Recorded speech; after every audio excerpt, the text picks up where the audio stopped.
Hey everybody, it's me, Peter, and today we're talking about Manchester by the Sea. Manchester by the Sea. So this is a Kenneth Lonerger film. Kenneth Lonerger is actually more well known for his writing than his directing. He has writing credits for both Analyze This and Gangs of New York. Now, something that I brought up in one of my earlier episodes is the difference between favorite and best. This is a very well constructed film, but I wouldn't say that it's one of my favorites. It's certainly not a feel-good movie, and the story seems a little bit more documentary style. Not that it's filmed like a documentary, but it seems more like a moment in time that was captured. This is something that happened. This is how everybody acted after it happened. The way that the camera moves is more like a narrator rather than a character in the story. It's a perfectly legitimate directing style, and there's nothing wrong with it. When it comes to that, really, it's just preference, my own personal preference.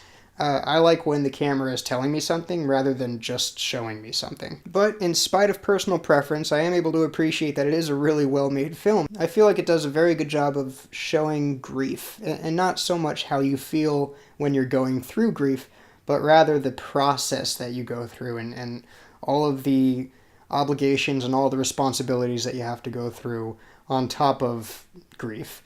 I do feel like it also has a pretty good representation of the different ways in which people handle grief. Different people at different points in their life will handle grief in a different way. When you're a teenager and you have to go through grief, the last thing that you want is attention.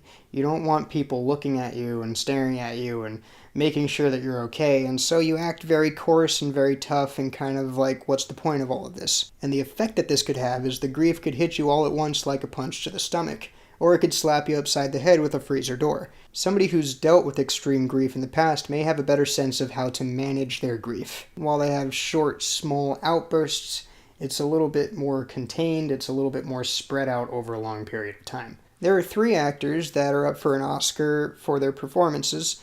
My only complaint about Michelle Williams' performance is that she didn't have more screen time. I actually really ended up liking her character a lot. Her character was very loud and said what was on her mind, and she was very outwardly emotional. You know, she didn't hide what she was feeling. She didn't hide what she was thinking. So she ended up being my favorite character in the film. You know, a character like that in a movie like this is kind of a breath of fresh air.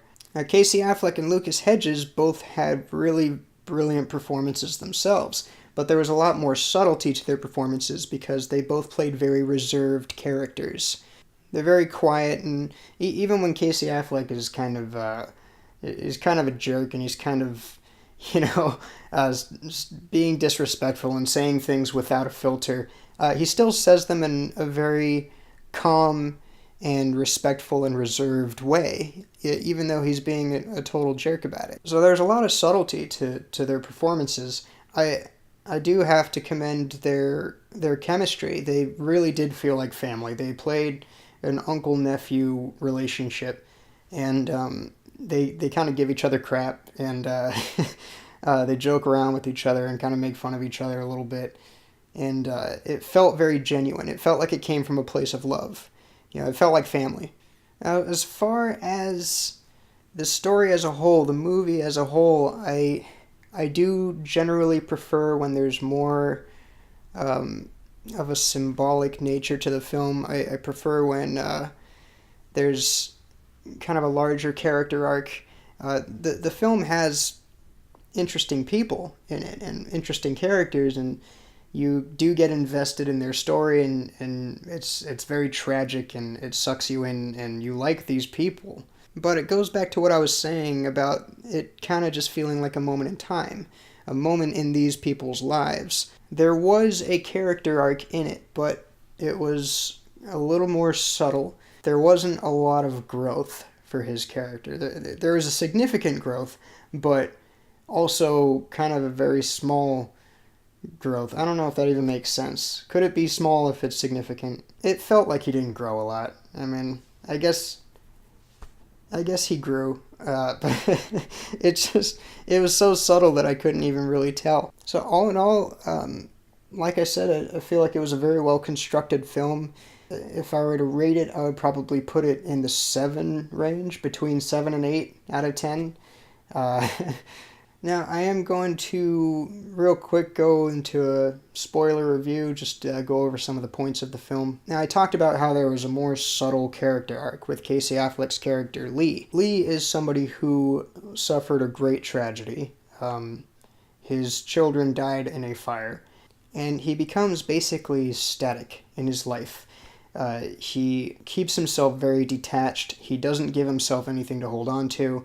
As far as he's concerned, he doesn't have anything worth holding on to. So he will just kind of get into a bar fight because that's his way of abusing himself. That's his way of getting hurt without actually having to hurt himself. When the grief was still fresh, there's this really kind of jarring, shocking scene. It was really well done, where he's leaving the police station and he grabs a gun out of one of the cops' holsters and puts it to his head and pulls the trigger, but the safety's on.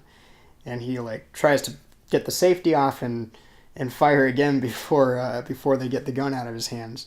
It was very, very well done scene. It was very jarring and shocking and unexpected. And that's kind of where his character is in his life. That's how he feels. He doesn't really want to live anymore, but he doesn't quite have the will to attempt suicide again. His character felt like just a man after his failed suicide attempt. So his personal growth came from finding a reason to live again, finding a purpose, finding something to hold on to, and his nephew. So the significance in this film comes from Lee's brother Joe.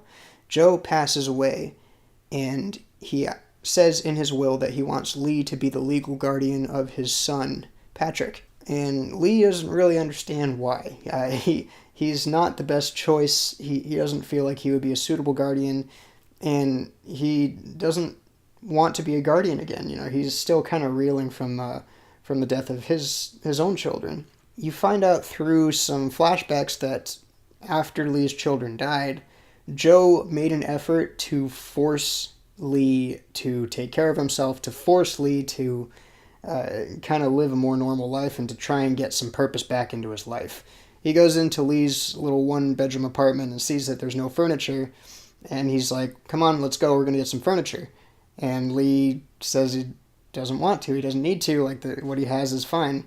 And Joe just kind of forces him to do this. This is Joe's way of trying to give Lee something to look forward to, give Lee some sense of purpose in life, to give Lee something in his life that will keep him from thinking about death. That's what I got from it anyway, and to me that was the significance of Joe leaving Lee as the legal guardian of his son Patrick. More than just giving his brother Lee a reason to live or a purpose in this life, he's also reminding him that he still has purpose, that he still has a reason, he still has family that needs him, family that he needs to be, kind of stepping up and looking after. And for the most part, Lee does kind of step up, he kind of starts looking out for him. He ultimately feels that he's not strong enough to get over his past and be a full-time legal guardian for Patrick, but he has made the decision to at least be there for Patrick in the sense that he understands that he has a purpose now, and he understands that Patrick is important to him. So there is a character arc. It's a little on the subtle side. I wish that there were a little bit more growth coming from Lee, but it was all very well done. It was handled very well. For how subtle everything was, there was still a good amount of significance in all of that subtlety, in the sea of all of that subtlety. So that's all I can think of to say for Manchester by the Sea. If there's something that I missed or something that you liked about the film, let me know in the comments. I plan to do reviews for all of the Oscar-nominated films, so if you want to see more, then subscribe. If you enjoyed this video, then don't forget to like and share, and I'll see you next time. Thanks for watching.